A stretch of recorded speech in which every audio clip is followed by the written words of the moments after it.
And I am going to spotlight you, unless you don't. Do you want to be? Sure, I don't care. And I am going to put myself on gallery. Oh, on gallery, which I prefer. And I'm going to mute myself and welcome Vicky. We are June 20, 2022. Yes. Mixed bag story swap. So let me ask you something. You can see gallery while I'm seeing speaker view? Oh, interesting. Okay, that's good to know. Okay. All right. Well, I am telling a fable as well. I was asked to tell a bug story. Do you know the grasshopper and the ant? Aesop's. Okay. And by the way, I looked that up, and the way you pronounce that is Aesop. It's not pronounced Aesop, it's Aesop. So this is a retelling of that.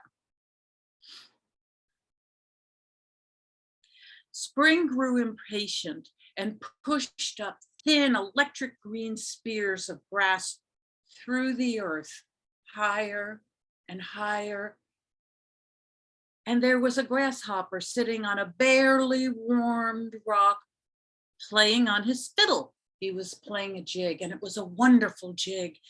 And it caused the wildflowers to pop up after the grass and to bloom, and for the poppies to have their bell-shaped flowers sway in the breeze to the sound of his jig. And it caused the lupin and the cow parsley to rise up on stalks and shimmer with a seductive chivy to the music.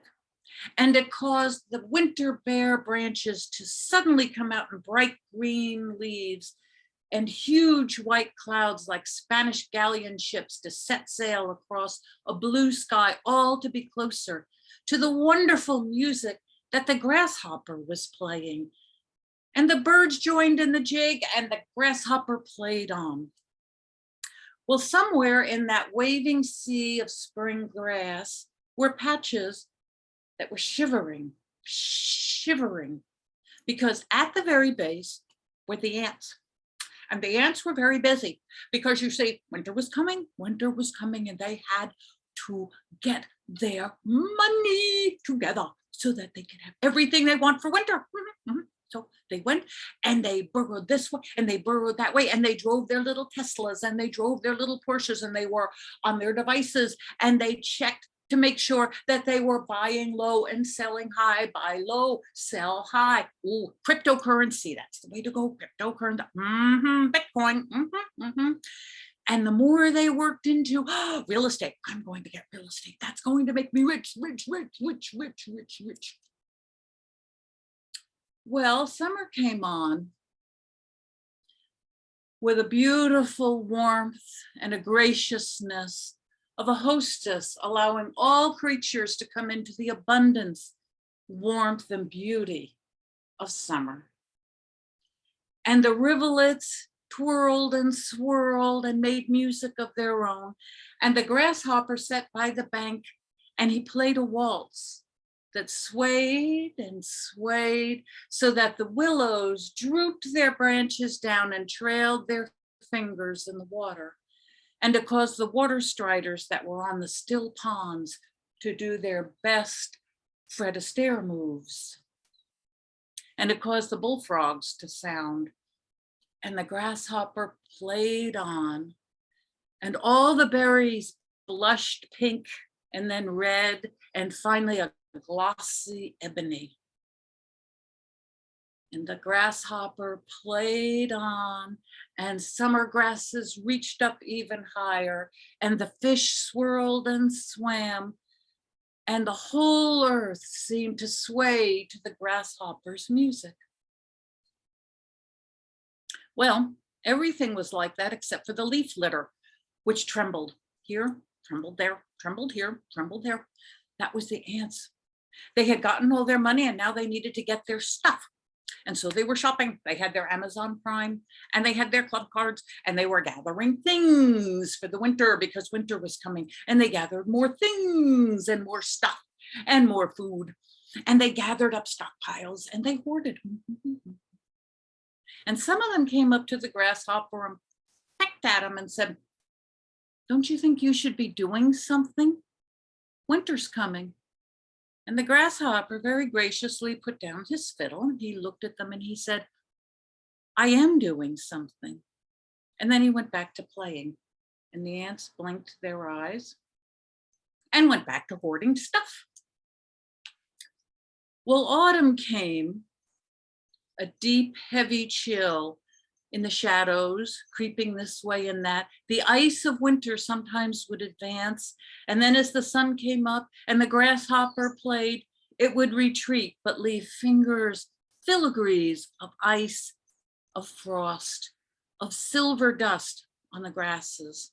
The grasshopper was playing an adagio that it was at once so sorrowful and beautiful that it could break the hearts of rocks.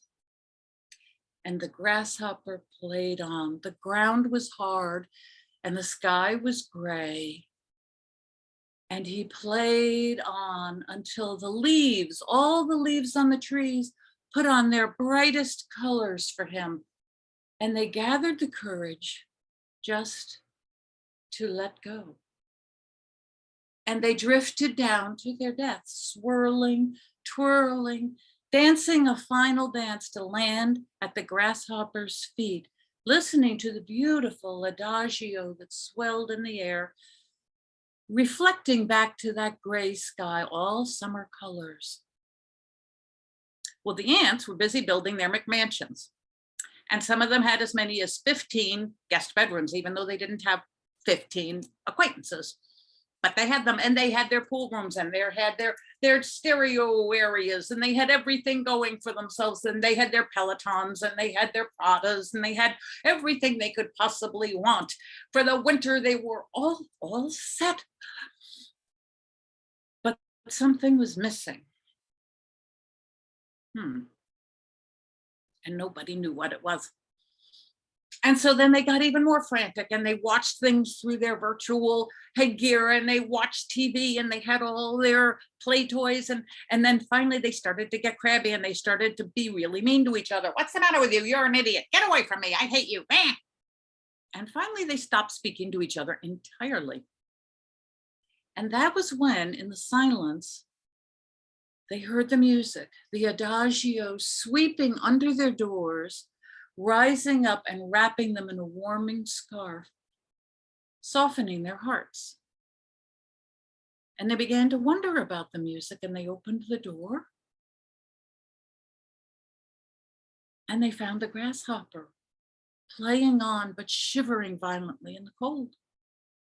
And their warmed hearts caused them to say, "Oh no, he's cold. Oh no bug should suffer like that. That's not right."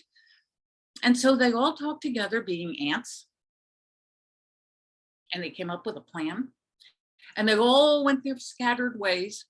Some of them went back to their houses and took apart one of their guest bedrooms for materials and took it down to a hidden little glen and started to build a house. And others went into their storerooms and took out tons and tons of food that they really didn't need. And they put it on a dolly and wheeled it down. And some of them looked around and thought, "Why do I have 3 mid-century modern sofas? I don't need that. I could get rid of the rose-colored one." And so he took that down. And they all took from their abundance down to the new house. And they put it all together. And they invited the grasshopper in. And the grasshopper was delighted because, if he had stayed out, he would have died of the cold. They gave him a home. They gave him shelter. And he had food enough to fill his stomach all winter long. They were happy because they got to give from their abundance. They got to give. And best of all, they had music to fill their souls all winter long. And so the grasshopper played on. Oh, Vicky, when I sent out the invite much too late, I was picturing a flowery story, and you just gave me a flowery story that I now have a green, maybe green grasshopper on a rose-colored mid-century modern furniture. It's thank you. And for the garden you brought tonight. Oh, it's like Such a spring and superb story, Vicky. My God, I'm always blown away by your stories. Oh, thank you. Your expressions and the way you tell, I could visualize everything. It was so beautiful. And what a beautiful, beautiful version of the grasshopper and the ants. You know, I thought I didn't want to make anybody the villain. I didn't want to make the ant the villain either. So, Exactly, exactly. They're doing their thing. I think this is very typical of us humans. I think they were probably metaphors for us, right? Yeah. Most of your stories are like that. I think it's very nicely way of pointing out human errors, what we do, what we are doing wrong. And I think it gives us a greater, deeper insight into what we should be instead of what we are trying to be. I think most of us spend our time doing instead of just being. I think Yeah. Yeah. I've been telling myself that all the time, and I just want to start something of my own and I'm struggling with it. And I tell myself, why am I pushing myself so much? I should just relax and just be. But it's very difficult. It is. But when you do, you hear things, you recognize things come to you. In fact, it's funny because I was sitting on this thing, it's a clip. I'm trying to find a way to physically remind myself to be present when I'm telling a story, because I tend to get into what I should be doing and how it should go. And so I sat on this thing, which is very uncomfortable, to remind me as I'm shifting around thinking, ow, ow, to be present. wow. Yeah, I don't recommend this. It's ouch. Do Paperclip a size series. 3, size large. Wow. Such a beautiful story. I love all your stories. I'm glad Thank it's you. been recorded. Thank you. I like that. I chose it because it's a bug story, but also because, it's the original is so mean spirited. Yeah, it is. I think most stories are mean spirited. There's always has to be a villain. But like I said last time after I did the story therapy workshop, I find that all these are metaphors and all of them represent us, the evil and the good part of us. So I think Mhm. it's a constant battle within the self, right? So I think Mhm. all the people who wrote these stories probably already had it's, I think, automatic. It's there in the human psyche that we write stories that are truly reflective of who we are. Who are actually, we were discussing how stories are nothing but projective devices. Yes. We are actually projecting ourselves into that story. So even when I'm now starting to analyze the stories I have written, I've realized that the man is actually going in search of his real self, and the old woman represents the real self. So I think the combination of the coming together is, and when the old woman dies, it's because he's discovered himself. He has found himself, the real self. So You I think know, when you really look at every story, yeah. I think it's really important to love every character, whether they're doing the right thing or doing the wrong thing. You have to yeah, love them or it's going to come off as mean. because every character is you, which Yeah, means that's you need to true. live every aspect of yourself, because there is the mean part, the jealous part, the angry part, the sad part. Yes, All that is part of us, and we need to yes, appreciate that. We need to be compassionate to ourselves, and yes. that is something that I've been wanting to do. I really feel that children, we need to introduce stories and focus on emotions, because very often there is no emotional nurturing. I think what adults are going through today is because always the intellect has been addressed. We are always educated to go to school, study, go get a job and work, earn money and do this, this, this. Mhm. We're never told, oh, you're feeling sad. It's perfectly all right to feel sad. What is making you feel sad? Experience it, feel it, process it, and then manage it. Mhm. That's never done. I don't know if that happens in the US, but here in India, don't cry, don't get angry. That was such a silly thing. Why should you be crying about that? I mean, it's just not validating your emotion. And I think when all those emotions are suppressed, it's just adding on. And that is why suddenly one day, like a volcano, it bursts out and then people are depressed. And I think the COVID has really accelerated that. That, you know, the fact that we are isolated, we have to deal more with ourselves, and then dealing with ourselves, I think, is the toughest job in the world. Yes, I think so For me, too. Thank you, dealing with Renu. ourselves. Before we turn to you, Renu, I want to ask Vicky if the grasshopper in the next telling can give a nod to I love when the grasshopper says I am doing something. But after listening to Renu, I'm realizing that I would love even more to know that the grasshopper knows, maybe not uttering, but why he is playing a musical instrument versus chopping wood. Well, you know, one of the things I changed in the original was he was playing it for his own self in the original, just to amuse himself. But in my story, he is actually calling life forth. He is actually causing things to live and to flourish. It's because of his music that things are happening. If he hadn't been there, maybe the flowers wouldn't bloom. Maybe the water wouldn't ripple, you know? So he is doing something. Yeah, I think he's just being himself, enjoying being in the moment and making music, enjoying himself and giving enjoyment to others. Ultimately, that's what we are meant to do, right? We're just supposed to be and then do what we have to do and make others happy, but which invariably never happens. We make ourselves unhappy and make everybody else around us also unhappy, which you portrayed so beautifully in the ants. You know, get away from me, I don't want to talk to you. And then we just isolate ourselves because we think everybody is horrible other than me. But you know, I think too that we have to have some ant in us and we have to have some grasshopper, because if I didn't have an ant, I wouldn't have a place to live. I wouldn't have food on the table. So you have to do that too. Yes. You have to balance. Not in excess of it. Yeah. Right. Like you rightly said, 15 bedrooms with not that many people around. Yeah. Vicky, repeat again the original title of the origin story. The original story is Aesop's fable, The Grasshopper and the Ant. Ah, that's right. And in the original, the grasshopper plays all summer and the ants work. And then the ants have food for the winter and the grasshopper asks if he could have some, and the ants say no, because you didn't work for it. And he freezes and dies. I mean, it's not a nice story. Aesop gets to the grit, doesn't Aesop? Kinda, yeah.